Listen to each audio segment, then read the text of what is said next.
Você já deve ter ouvido a frase todo mundo precisa de um NAS ou de um storage, mas soluções de NAS prontas para uso geralmente custam muito caro. E se você pudesse pegar aquele seu PC antigo e transformar ele num servidor de storage? E o melhor, com um sistema gratuito que é utilizado até mesmo por grandes empresas. Esse sistema é o TrueNAS e eu vou te guiar no passo a passo desde a instalação, configuração e disponibilização dele em sua rede, bem como a instalação de aplicações via containers. E se você é novo aqui, olá, meu nome é Caio e eu trabalho com tecnologia há mais de 18 anos. E desde 2021 eu tenho feito vídeos nesse canal sobre DevOps, Self-Hosting e Home Labs. Se esses temas te interessam, já deixa o like, se inscreve no canal e vamos nessa. E se quiser apoiar mais de perto, considere virar membro. Isso me ajuda demais a continuar criando por aqui. Para conseguir instalar esse sistema é muito simples. Mas primeiramente você vai precisar de um computador com no mínimo 2 discos. Não necessariamente precisa ser um computador novo, mas é claro que quanto mais moderno, melhor. Primeiramente, eu vou falar sobre o computador que eu vou utilizar aqui nessa build. É um computador mais moderno e pronto para servir de servidor de arquivos e media server. Mas se você estiver interessado só na instalação, eu vou deixar aqui no vídeo o timestamp para você pular diretamente para a instalação.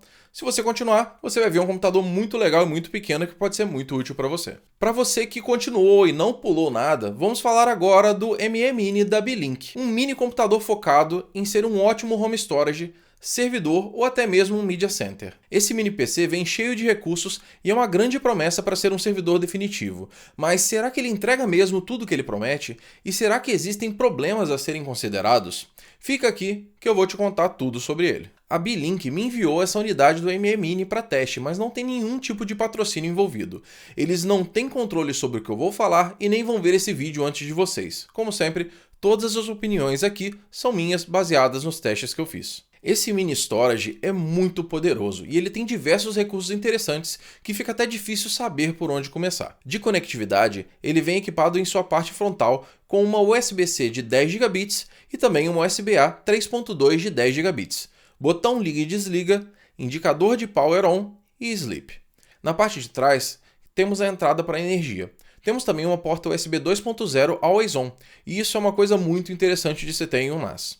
Temos duas portas 2.5 GB de rede Intel i226V, que é uma placa bem moderna e com muita compatibilidade, e uma porta HDMI capaz de rodar até 4K em 60 Hz. Em questão de medidas, ele tem 99 por 99 por 99 mm. O que a gente pode arredondar aí para 10 por 10 por 10 centímetros, certo? Mas antes de falar do que temos dentro dele, a gente precisa abrir a nossa case para instalar os HDs, certo? Vamos abrir ele por aqui. Na parte de baixo precisamos tirar essas borrachinhas que protegem os parafusos. Sinceramente, bem desnecessário isso, mas eu volto sobre esse assunto depois. Soltar os 4 parafusos e retirar o mini PC da sua case. Aqui fica a parte interessante desse dispositivo. Temos aqui um corpo composto por um grande heatsink e um fã muito silencioso. Temos também 6 portas M2 para NVMe, sendo elas 5 PCIe 3.0 X1 e uma PCIe 3.0 X2, identificada como SSD 4, podendo chegar até 24 TB de armazenamento total com 6 NVMe's de 4 TB. Temos também uma placa Bluetooth 5.2 e Wi-Fi 6 com chipset também Intel, o AX101. Eu estava achando os 6 NVMe's sendo o item mais impressionante, mas temos aqui uma fonte incorporada de 45 watts, diferente de qualquer outro mini PC em que você tem aquele adaptador de energia gigante. Esse aqui usa apenas um cabo, já que a sua fonte é interna. E por estar junto do heatsink, ele também recebe muita refrigeração. O PC em si é apenas essa pequena placa aqui na parte de baixo, também muito poderosa, que vem equipada com um processador Intel N150, que é um processador muito novo. Ele foi lançado aí no primeiro trimestre de 2025, tem 4 cores, 4 threads, 3.6 GHz de turbo clock e roda incríveis 6 watts. Ou seja, esse carinha aqui vai ser ultra eficiente e isso é uma qualidade muito importante para ele. Ele vem também com 12 GB de RAM LPDDR5 rodando a 4.800 MHz. E ele também tem 64 GB de armazenamento integrado através do seu eMMC. E ele não para de me surpreender. É incrível ver que ele foi feito em parceria com a Crucial, que é uma ótima marca de SSDs no geral. Inclusive, eu tenho utilizado o BX500, o P3 e o P3 Plus da Crucial. A versão do ME Mini que eu recebi veio com um SSD de 2 TB P3 Plus. Ele veio também com o Windows Professional pré-instalado e já ativado, ou seja, caso você queira utilizar o Windows nele, já vem pronto. Não vai ser o nosso caso, já que o foco do vídeo é o TrueNAS. Mas falando rapidamente sobre o Windows, o disco de 2 TB estava batendo a velocidade de 1389 MB por segundo de escrita e 1384 MB por segundo de leitura. Vale lembrar que ele estava em um barramento PCI Express 3.0 x2, o que limita muito a velocidade de leitura e escrita. E essa velocidade não vai ser um problema, uma vez que com as interfaces de rede 2.5 GB, a velocidade máxima de transferência será bem inferior a essa velocidade de leitura, mesmo no caso de utilização com LACP. E eu vou falar sobre isso mais para frente.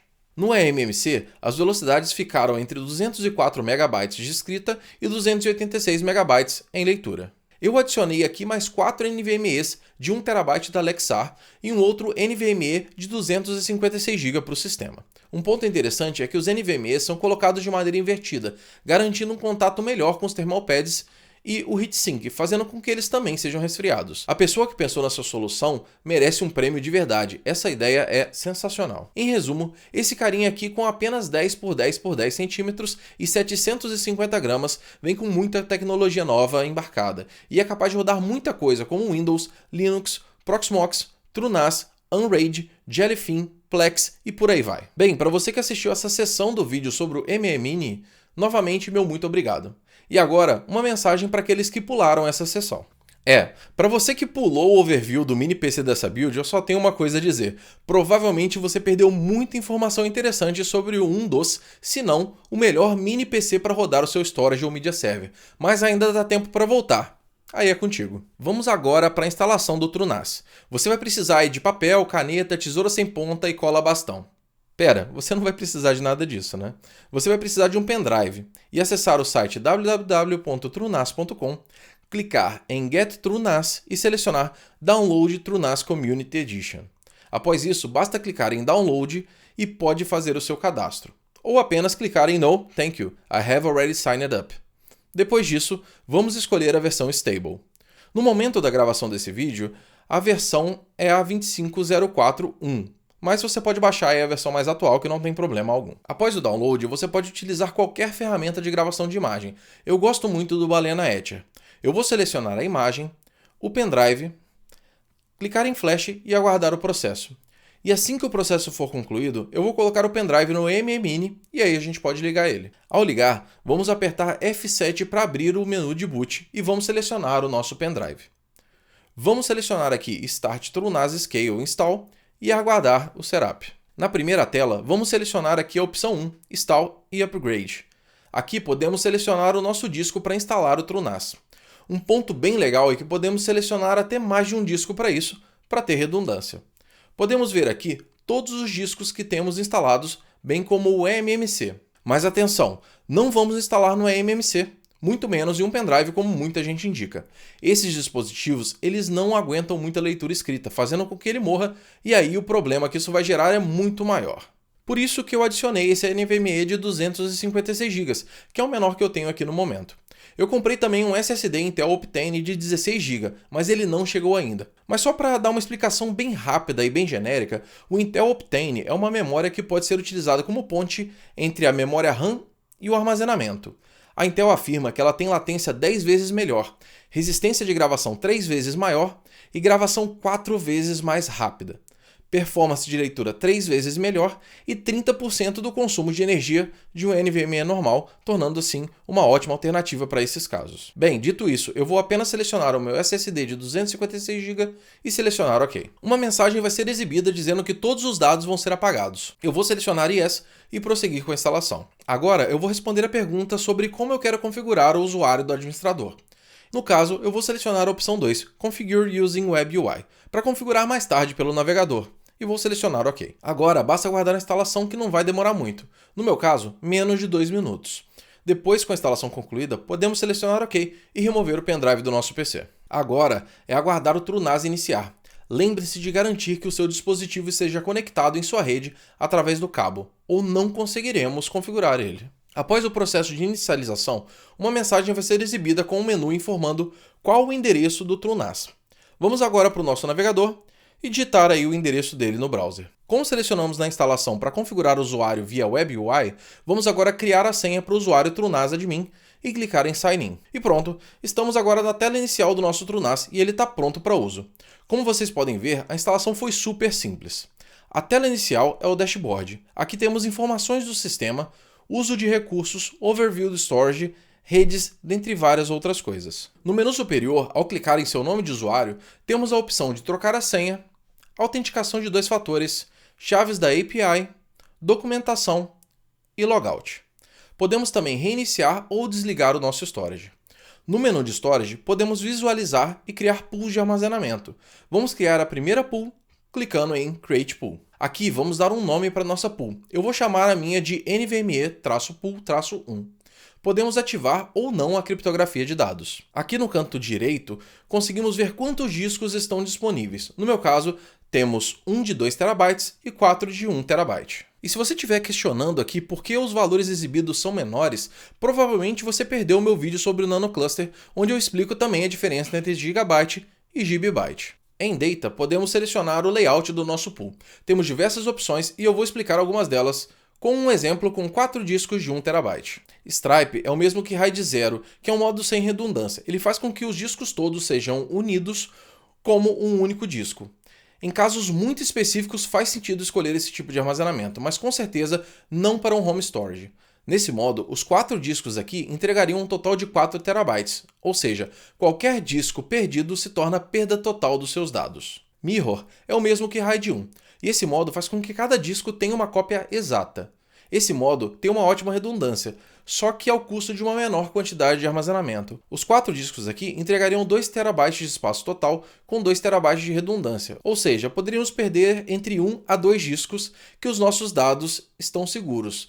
Mas atenção, como eles são cópias, se perdemos os 2 discos que têm a mesma informação, perdemos todos os dados. RAID Z1 é o mesmo que RAID 5, e esse modo faz com que tenhamos uma redundância distribuída entre todos os discos da pool. O mínimo de discos para essa configuração são 3. Ao utilizar 4 discos, teríamos 3 TB de armazenamento total com 1 TB de redundância ou paridade, ou seja, poderíamos perder um disco sem perder os dados. RAID Z2 é o mesmo que Mirror ou RAID 1, porém ele é um pouco mais confiável.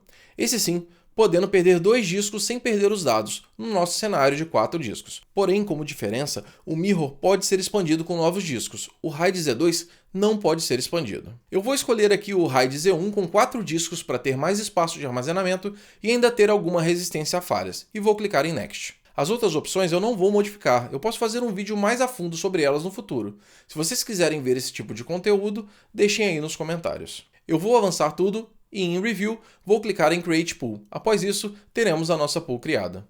Vou criar também a pool NVMe Pool 2 com um disco único em Stripe, selecionar o meu disco de 2 TB e clicar em Create. E vou criar também mais uma pool com o meu eMMC. Vou chamá-la de eMMC Pool 1, também em Stripe. Agora, nós temos 3 pools criadas. Voltando em Dashboard, podemos adicionar widgets para ter acesso fácil a informações dessas pools, clicando em Configure e em seguida em Add. Vou selecionar aqui o Storage na categoria e Storage Pool Usage no tipo. Selecionar a pool e clicar em Save. Posso repetir isso para as outras 2 pools e clicar em Save. Pronto! Temos agora o uso de cada uma das nossas pools em fácil acesso na página inicial. Agora que temos o nosso Storage Pool, precisamos criar também um dataset, que nada mais é do que um sistema de arquivos em uma Storage Pool. Para isso, vamos em Datasets, selecionar o nosso NVMe Pool 1 e clicar em Dataset. Eu vou dar o nome aqui de TrueNAS SMB e em Preset eu vou selecionar SMB e clicar em Save. O próprio TrueNAS vai informar que o serviço do SMB está inativo. Aqui eu posso habilitá-lo automaticamente. Vamos criar mais um dataset no NVMe Pool 2. O preset será apps e o nome será TrueNAS-apps. Aqui vamos rodar as nossas aplicações. Ao selecionar o nosso TrueNAS SMB, podemos ver aqui no canto da tela as permissões do NFS, por exemplo, com quais usuários têm acesso a esses dispositivos. Podemos também ir em Share e aqui iremos visualizar os serviços de compartilhamento como SMB, NFS e iSCSI. Nosso SMB já está ativo. Eu posso também ativar o NFS clicando em Add, selecionando o diretório de apps, por exemplo. Em Data Protection, podemos ativar diversos recursos, como Cloud Backups, Cloud Syncs, rsync, replication e até mesmo agendar testes periódicos de SMART, ou Self-Monitoring Analysis and Reporting Technology, que é uma função para verificar e detectar problemas que possam ocorrer no disco, podendo até mesmo prever algumas falhas de hardware para que você possa tomar uma ação antes que o pior aconteça. Eu posso adicionar clicando em Add, selecionando All Disks, escolhendo o tipo e fazer o agendamento. Em Network, podemos configurar as interfaces de rede. No nosso caso do Beelink ME Mini, temos duas interfaces de rede de 2.5 GB, e aqui podemos configurá-las individualmente com LACP, que é o Link Aggregation Control Protocol, ou Active Backup, por exemplo. Em credenciais, podemos criar os usuários, grupos e mais. Vamos aqui em Users, aqui eu vou clicar em Add e adicionar um usuário para mim, preenchendo os campos necessários. Posso também adicionar os grupos ao meu usuário, bem como criar uma home e adicionar a minha chave SSH, alterar o meu shell de login e habilitar comando sudo e configurar as permissões básicas. Podemos também em Directory Services conectar o nosso TrueNAS em um servidor de Active Directory, ou LDAP. Em instâncias, podemos criar máquinas virtuais ou containers, mas essa funcionalidade ainda é experimental, então existem alguns bugs. Eu prefiro rodar containers de outra maneira e nós vamos falar sobre isso agora. No menu de Apps, temos diversas aplicações que podem ser instaladas em nosso TrueNAS em forma de containers. Podemos clicar aqui em Check Available Apps e em seguida em Refresh Catalog. Aqui, nós temos diversas ferramentas úteis prontas para uso, e eu vou instalar e rodar aqui, por exemplo, o Portainer para ter uma visibilidade maior do que está rodando. Vamos selecionar a pool de instalação, clicando em Setup Pool to Install e selecionar o NVMe Pool 2, que é o meu disco de 2 TB. Aceitar o aviso sobre aplicações de terceiros e clicar em Install no final da página.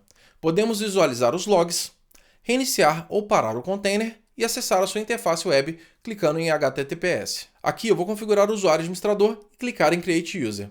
E fácil assim, teremos o nosso Portainer totalmente funcional.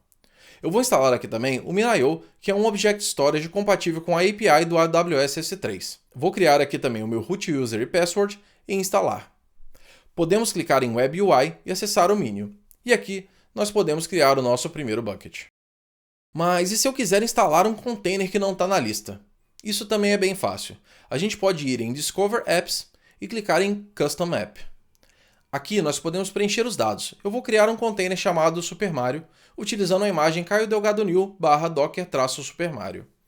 E em configurações de redes, eu vou configurar a porta 8888 do host para a porta 8080 do container e clicar em instalar. Como esse container é customizado, não temos o botão aqui para abrir a interface web diretamente, porém podemos acessá-lo através do IP do TrueNAS na porta 8888. E aqui teremos o nosso container de Super Mario.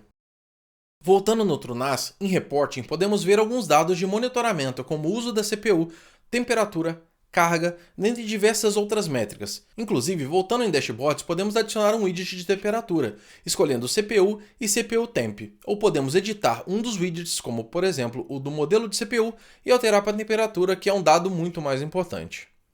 Em System, podemos abrir um terminal diretamente no TrueNAS. Inclusive, eu posso até fazer um teste aqui para ver se a interface chega mesmo aos 2.5 GB através do iPerf 3. E como vocês podem ver, ela realmente chega lá. O chipset Intel i226V tem um suporte muito bom em sistemas Linux. Podemos também transferir alguns arquivos para o nosso TrueNAS.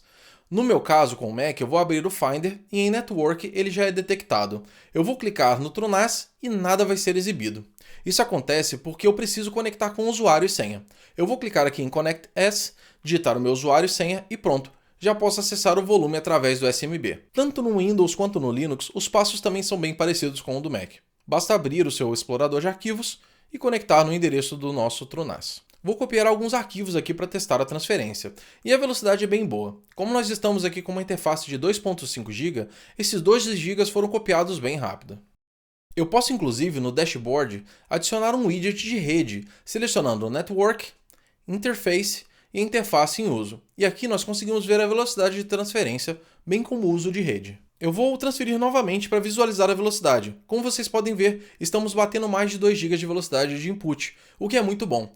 Teoricamente, isso seria em torno de 300 MB por segundo, enquanto que com uma interface de 1 GB conseguiríamos no máximo 125 MB por segundo. Aqui tem 2 pontos muito importantes que eu queria dizer. Lembra lá atrás, onde eu testei a velocidade de acesso aos discos? Claro, se você pulou o vídeo, você perdeu. Podemos ver aqui que realmente não faz muita diferença ter um disco com mais de 1 GB por segundo, uma vez que a interface de rede vai ser um bottleneck. limitando em 300 MB por segundo a transferência de arquivos. Então o nosso PCIe Gen 3 X1 é mais do que necessário para uma build com uma interface de 2.5. Como eu tenho um switch compatível com LACP, eu posso configurar somando as duas interfaces de 2.5 GB e fazer o teste de velocidade. Mas como você pode ver, o nosso link continua de 2.5 GB. Isso acontece porque ao somar as duas interfaces não teremos 5 GB, mas sim 2 vezes 2.5 GB. Eu não vou explicar muito a fundo o LACP, mas para resumir, ele trabalha com hashes em cada um dos seus fluxos TCP em um único link. E o iPerf ele não consegue fazer o teste com os dois links somados, então só veremos apenas um fluxo sempre. O que vai acontecer é caso você esteja aí com mais de 2 fluxos TCP, ou seja, vários usuários acessando ou copiando os arquivos, você não vai estar limitado ao máximo de 300 MB por segundo. Voltando a falar sobre o MMINI, tiveram algumas coisas que não me agradaram, como por exemplo a borrachinha que protege o parafuso que eu citei no início do vídeo, que é totalmente desnecessário. Faz apenas o acabamento de algo que não fica exposto. Eu tentei utilizar também uma interface de 5 GB USB-C. Mesmo tecnicamente o computador suportando, ela teve um comportamento muito estranho, informando uma velocidade inferior a gigabit. E mesmo que com o iPerf 3 marcando 5 GB de transferência, o TrueNAS operava no máximo a 540 MB. Pode ser relacionado ao meu adaptador ser um Realtek. Eu vi que o suporte não é dos melhores no TrueNAS. Então, eu não atribuiria esse problema ao MMINI em si, mas eu achei que valia a pena comentar. Ao efetuar os testes de velocidade com o HDPARM, eu consegui velocidade de 1300 MB no slot 4 e 830 nos outros slots, o que não é bem um problema, tendo em vista que ambas as velocidades são superiores à interface de rede. Isso seria um problema para os slots X1 caso tivéssemos uma interface de 10 GB. Um próximo passo que eu estou pensando é rodar esse TrueNAS como um dispositivo iSCSI para servir volumes dinâmicos para o meu cluster de Proxmox.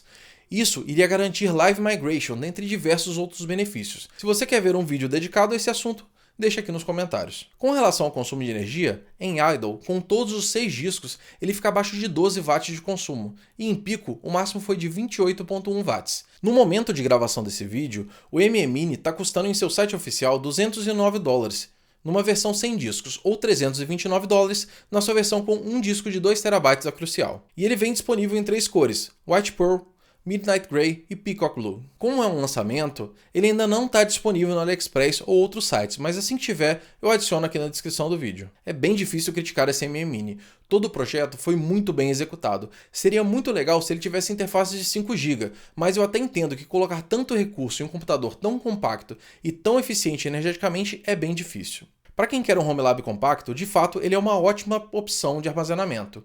Ele é silencioso e cheio de features interessantes. Acho inclusive que se eu colocar o MMINI juntamente com um outro mini PC como o Shu e o Box, eu teria um home lab perfeito, pequeno, eficiente energeticamente, que vai rodar tudo que eu preciso e muito mais. Também acho que o MMINI é uma solução perfeita para um media server. A versatilidade dele é incrível. Eu queria deixar aqui também um agradecimento aos membros do canal. Vocês fazem com que essa jornada aqui seja muito mais agradável. Se você não é membro do canal, considere virar um. Com isso você me ajuda a trazer mais conteúdo relacionado à tecnologia e tem acesso antecipado aos vídeos e a um canal só para membros no Discord. Lá você pode sugerir e tirar suas dúvidas. Espero que vocês tenham gostado desse vídeo. Nos vemos numa próxima e valeu!